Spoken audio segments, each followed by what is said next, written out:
Hello, class, and welcome back to the last section of Chapter 17. In this section, we are going to discuss technology and how technology has influenced children's development.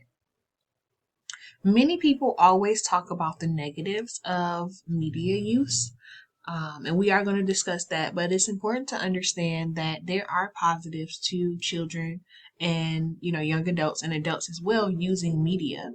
The first positive is that or benefit is that children can be exposed to extensive knowledge on various topics. I often use my phone if I go to the if I see for example, if I see an ad for something or about a person, I watch a documentary on someone, I want to know more information, I can use the media to understand and get more information about things that I see in my environment, things that are around me. You can also use media to enhance children's education.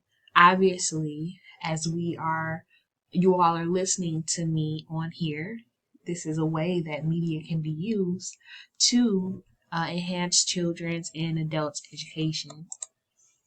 There are, however, some downsides of media use and screen time.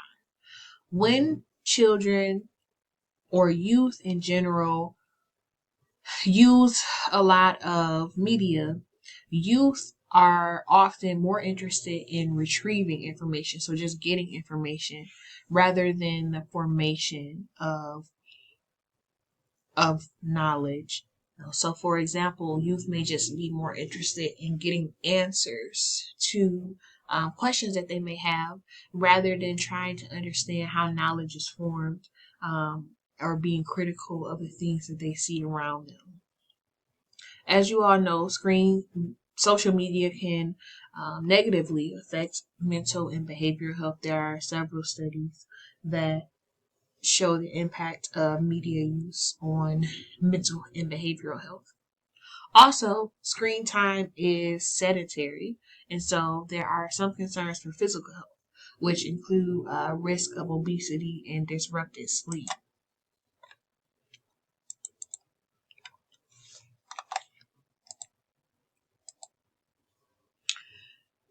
Not only does the media or screen time have an effect overall on children, but it's also has effects on children at an early age, during early childhood. The Academy of Pediatrics in America actually recommends that children don't watch TV when they are under 2 years of age. And they also say that TV watching is likely to reduce direct interactions with parents. And, as you know, it's important for infants and toddlers to be able to have that experience with their parents because they learn best through direct experience.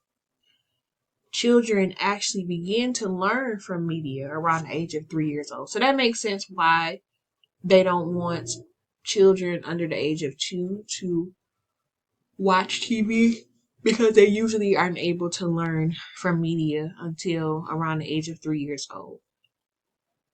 Preschool children can learn from media with educational material if children's voices rather than adult voices are used, and there's a lot of imagery and sounds that attract young children's attention. And young effective strategies can also be used. Think about Sesame Street. That helps children to understand and learn their colors, their shapes, their numbers. So media and screen time can be effective, but it's important to monitor what your child is watching and for how long.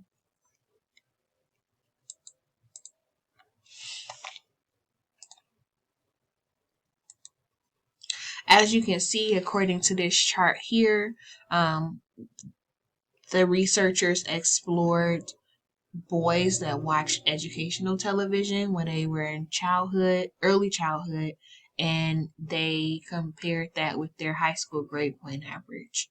So according to this chart, it seems that the amount of time that boys spent watching educational television, as that increased, it seemed that their overall GPA also increased. So that's important to know. Like that watching educational television such as Sesame Street can have an impact on a positive impact, and an impact that is lasting, for when children are in high school and beyond.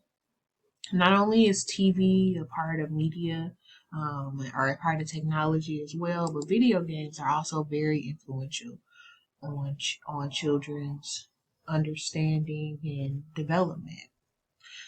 Video games are associated with positive outcomes. One of the positive outcomes is pro-social behavior. Children learn how to share, how to take turns, how to wait, and they also may have improved visual spatial skills. And if you have a Switch or you have a Wii, like I did when I was younger, you can video games can help with weight loss because those certain video games require exercise. The issue with video games is when they are violent. And usually, children and adolescents who extensively play violent video games are more aggressive. So that's important to know. It's okay to play video games, but you have to understand the impact on the type of video games that you allow children to play, and how that can impact not only your own children but children that you work with. So that might be an important question to ask for when you are trying to understand a child's aggression. Ask them, the parents or the guardians, about the video games or the type of shows or things on YouTube that they may see. And that can give you a better understanding of maybe why the child is acting the way that they do. Okay, so that's it for this semester in this section. Wow, it's been a pleasure getting to know you all through your writing and through your emails. I'm wishing you well as you end the semester. I applaud you all for the great work that you have done, for the perseverance and the resilience that you have shown. And if you need anything, please send me an email and I'll be happy to help you with anything that I'm able to help you with. Goodbye.